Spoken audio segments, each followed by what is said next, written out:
I'd have to go with probably the dry barbecue. Yeah, the dry barbecue starting it out. So, but no, it's a great honor to be here in Memphis. Was here in 2016 with TCU in Georgia. So it's my second time to be at the Liberty Bowl. Tons of great people here. Have had a great hospitality since we've been here.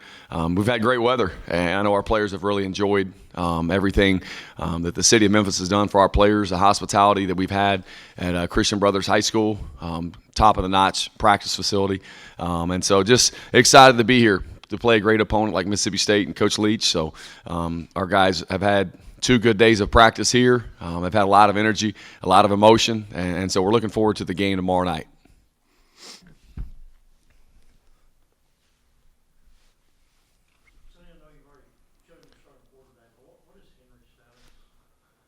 Yeah, Henry is not with us, and he's moved on. I think it's more of a personal decision, and so it'll be Donovan Smith, and then with Baron Morton, and then Parker McNeil.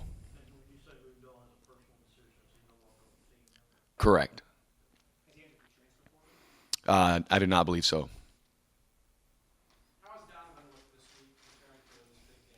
Donovan has I think as a young quarterback, when you get to the end of the season, thrust into the role that he was, starting really with the Iowa State game, to me, he looks relaxed. He looks refreshed. He looks confident. I think you have a chance, like all of us, at the end of the season, well, at least some of us anyways, have had a chance to kind of catch your breath and to kind of take a step back and to really, gain from the experience. Because quarterback is a position where you've got to have experience. And I think Donovan has been able to look back at those games he's played at and the way how he's played well, also the areas where he's struggled. And to me, he looks like he's relaxed. He's looked poised and confident. So excited to see how Donovan will play tomorrow night. Is there any specific way you sort of, help him approach this game? Obviously, it being a bowl game, a little bit different from the regular season. Not really. I mean, it's just another football game. It's our 13th game that our guys have earned. We talked about it 5 weeks ago, 6 weeks ago with this program that we wanted to earn one more game, and these guys have done it. And so Donovan is a key piece because just the quarterback, but he is no different than an offensive lineman, than a defensive lineman, and a linebacker. And we want him to understand that he's had a little bit extra time to prepare. If anything else, that helps in terms of muscle memory and the reps and the things that you're doing over and over again. And so we just want him to go out there and just relax and play football. I talk to him all the time about just get out there and just let it rip. You mentioned practice being emotional. Just with this last ride, this team, these guys, these coaches, before everybody goes their separate ways, what does that mean to you and your love for Texas Tech? Yeah, it's been fun. The emotion has been really, I think, energetic, enthusiastic, very inspiring. So our guys have done a nice job. The players have as far as every day going out. Coach Smith, DeAndre Smith, and the staff did a nice job in the interim in terms of keeping practices to 12 to 15 periods to where everything is still fresh. The guys are flying around. And at the end of the day, it's a game that's about players. It's about the guys in the locker room, and you're trying to put them in an environment and create an environment to where they enjoy coming to practice. They enjoy coming to the facility every single day, and they enjoy working very, very hard to try to win a football game. And I think for the last 6 weeks, our players have done that. I think that they have gotten better. They have played with a great spirit competitively. They've played very physical. And we're going to need all of that tomorrow night. But I just really think, Pete, that our players, man, you can't give them enough credit. You can't give them enough credit for everything that they've gone through for this season. And, all that is stuff you reflect on after tomorrow night. And hopefully you reflect on it after tomorrow night and you're feeling good about how things went. But I tell those kids all the time that it's a success. You're judged by wins and losses, no doubt. We know that's what you sign up for. But at the end of the day, their experience this year and the things that they learned as young men, that's going to help them far beyond where they end up playing football for the rest of their life. It's going to help them far beyond as a husband and as a father. I've said that over and over again. And these dudes are winners. They're freaking tough dudes. And I'm excited to be able to one more time in this coaching staff, keep them together and then play with them one more time tomorrow night. And it's a football game. And that's what we remind. I'm fortunate because the phase of life I'm in, my boys are 5 and 8. And so I get to watch them play flag football all the time. And they just run around. They tackle each other like crazy. They throw the ball around with their friends. Coach Filani's kids, they're a lot faster than my kids. So I got to make sure that our guys are on defense and slow them down. But what I tell our players is that's why you play the game. You started when you were 5 years old. You play it when you're 8 years old, and you play it because it's a game. It's a lot of fun, and that's what I want our kids to do tomorrow night, is to play that game tomorrow night with a lot of energy, a lot of passion, and then all those things with a sense of focus and execution of what you're trying to do game plan-wise. No. I know you mentioned that it's not about you guys, but does it feel like this is sort of coming full circle with your last game with Texas Tech, obviously against the coach that you came up under at Texas Tech? You know, I haven't had a ton of time to reflect on it just because of everything that's going on. And so, I've tried to point everything back to the Texas Tech football players. And I've said it probably the third time I've said it. Fortunately for both institutions, neither one of us are playing. Coach Leach spoke a little bit about what you remember about you as a player. What do you remember about him? You know, I think the thing that I take from him as a coach is belief in what you do. You know, you got to have an unwavering belief in what you do, how you structure practice, how you set up your offense in order to be successful. And those are the things that I take from him from a coach. And he believed in me. You know, he believed in me when and now being as a coach, I walked on at Texas Tech. I pursued him, but as a head coach, he met me in a parking lot whenever I was a high school senior in the spring, and I was looking to walk on. And as a head coach, he took the time to meet me in that parking lot right outside the ATC bubble and to show me around. And not a lot of head coaches would do that, especially nowadays. And so I do remember that, and I remember the opportunity. I remember the day whenever he called me in his office and he gave me a scholarship, and then I remember those types of things. So I'm very appreciative of him allowing me to be a graduate assistant. I was coaching the indoor football league. Call him up, I'm like, hey, Coach Leach, I saw a GA left, like to be a GA. You got a job? And he was like, yeah, I think that'll work. And, just show up when your season's over. And so, I mean, all of those things from a player, getting my foot in the door as a player, getting my foot in the door as a coach, very appreciative and a ton of respect for him allowing me to do those things. You dedicated so much of your life to Texas Tech football. What does the program in general just mean to you? What's it mean to have this last go around one more time? Is the emotion setting yet? Well, I mean, it's again, you just try to keep everything in perspective, and the things that have been, it's just it's been such a last 3 weeks of flurry of activity, and again, why you do it is players. You know, why you do it is you want to make things as good as you can for players to allow them to be successful. Texas Tech means a great deal to me. That's no secret. I love this place. And I think that the best thing that I can do is to prepare these players as well as I can to play well tomorrow night. And I think it's a great place. These kids are really good kids, and so all of those things are really neat. And I don't think we take enough time to reflect back on them like we should probably. Yeah, I mean, that bell was pretty loud there too. So our guys, definitely from a noise standpoint, this is a great stadium. I remember in 16, a very loud stadium. And I just think that, our guys, we played in some loud environments this year, but I'm sure there'll be a lot of cowbells, and our guys will have to communicate very well tomorrow night. Stuff like that make it a little more difficult to get plays going on the sideline too? Not really, no. Yeah. When we spoke to Travis last week back in Lubbock, he mentioned potentially using you guys' speed as sort of to your advantage. Is there any specific way to attack an SEC defense?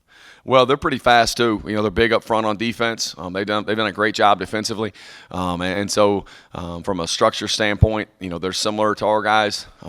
They like to pressure you a lot, and so I think you have to look at it. All right, where is our advantage? How do we use our advantage? Where are areas where we may need to cover up a little bit and try to do that within your game plan. It's obviously special to get Texas Tech back into playing in a bowl game. What would it mean to even go out on top with the bowl game? Oh, it would mean a lot. Just like I know it would mean a lot for Mississippi State. But I think you asked that question. I asked our players. I said everyone that's been at Texas Tech as a player that has won a bowl game, stand up. And none of them have, and that's where that's our goal, is to try to have that change, and it's going to be a very difficult task. But I think the one thing that you don't understand either from a bowl game prep is you get extra practices for your young guys. You also get a ton of momentum going into your spring. And so that's what we can leave this program with too, is a ton of momentum. When you win a bowl game, that kind of springboards you into your next offseason. It gives the kids a little bit more extra life, a little bit more extra juice into the offseason. And so hopefully we can provide that moving forward for Texas Tech. For someone that's had firsthand experience, what is it about Mike Leach and his ability to develop quarterbacks that makes I think the simplicity of it and the repetition. I think those are the two things about it. I liken it to when you, like, from an offensive standpoint, when you're breaking down defenses and you see a defense that they may just line up in 4-1 and play quarters to different formations, and they line up this formation, they're going to line up this way. You line up in every formation that and it's like a Pandora's box, because you think that you can attack it in so many different ways. But at the end of the day, that defense is so good at what they do, because they don't do that much, that they are able to. It makes it hard. And I think from an offensive standpoint, that's what Coach Leach has been able to do everywhere he's been. Is he's a good quarterback teacher from the standpoint of his plays, his offense, his reads, his progressions, and going through those. And I think the repetitions and the practice setup, I think allow quarterbacks to be successful. And then when you have good players around you, it helps as well. Mike Leach made a point to compliment the fan base, the university as a whole. He also brought up on his own ongoing legal situation just before. Is that something that you address with your players at all, something with your coaching staff, or do you just try to keep that in its own area, I guess? Yeah, I think most of us don't even have any idea about what's going on with that. So I don't think our players have it, not even on their radar. Both pump jacks have made it, Pete. We got the pump jack for the sideline, and then I'm a little I'm excited about tomorrow, being able to support that pump jack chain into the stadium tomorrow. So I'm pretty fired up about that, Pete.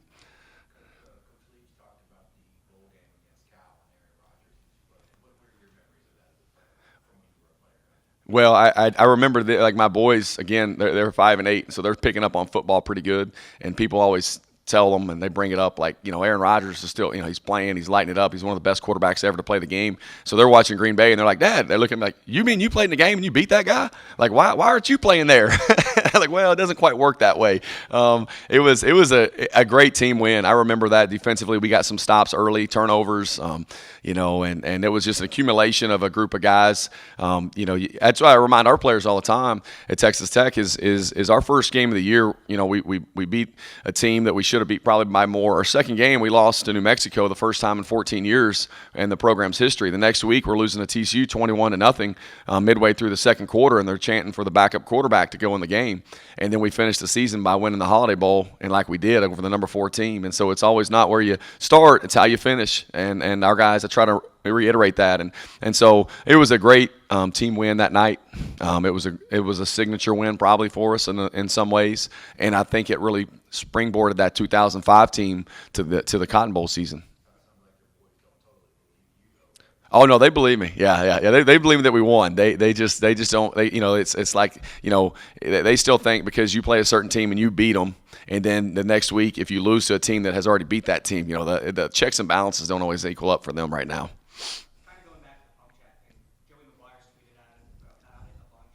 If that stays next year, how does that make you feel about, like, I guess, leaving kind of a footprint on Texas football? It's a neat deal, and I just like in coaching, I stole it from Chad Rogers, whenever he was in Snyder from my hometown, and so I know me personally, I've driven through a lot of places, and I always will notice a pump jack now, and I won't look at one quite the same. What does this game mean to a guy like Rayshad, who's from Memphis but never had the opportunity to play in the league? Yeah, I think that it's a big deal for Rayshad to be able to come back home and play in front of family. He's had a great season. He's done a really good job of basically playing against the number 1 receiver for whomever we play, and has done really well. And we'll have our hands full, both corners, him and DeMarcus will tomorrow night for sure. And sometimes you're a little concerned when players come back home that they try to do too much because they're trying to perform for their family. And I think Rayshad is a kid that doesn't get caught up in that. And I think he's had a heck of a season and really happy for him to be able to play in front of his family and friends. How important will the play of the secondary as a whole be tomorrow, obviously playing against teams that is going to throw the ball? Yeah, I mean, that's critical. I think that's critical, our secondary, and then also our pass rush. When you play a team that historically throws the ball as much as these guys do, I think your pass rush has to be very effective, and not just the 3 guys, the D linemen. I mean, I think in terms of our linebackers and blitz packages and how we can disrupt the quarterback. Sonny, a couple of personnel flash. What is it that Bullock has been down with, and what is it that Jacob Morgenstern's been down with? Loic has been a shoulder, and so he will be out. and then Morgan Stern, his has been more with a shoulder, and then just sickness really. With everything going around in the grand scheme of college football, these bowl game camps and things like that, what does it mean to you guys to sort of both be here and be basically at game day? Yeah, we're glad that things have worked out for both teams to be able to play and haven't been hit too hard. As far as COVID, it's very real, and we have a respect for it. And our players have handled things well from that standpoint, and just glad that we're able to play this game because you see as things have gone on across the country, the numbers and attrition have taken a hit on a lot of games in a lot of places, and we look at it as it's a reward for our players. That's what bowl games are, is a reward, and they're able to go out, one last time and play together. And so, grateful that both teams have been able to do that up to this point. Sonny, is Connor Killian working special teams during the year, or practices? Yeah, he was working with special teams all year with Coach Tomerdahl, so he was hand in hand with him. Did a lot of the special teams, and I don't know if he had a hand in all the Bruce Springsteen that was being played in the meeting rooms or not that Tomerdahl had, but he helped a lot.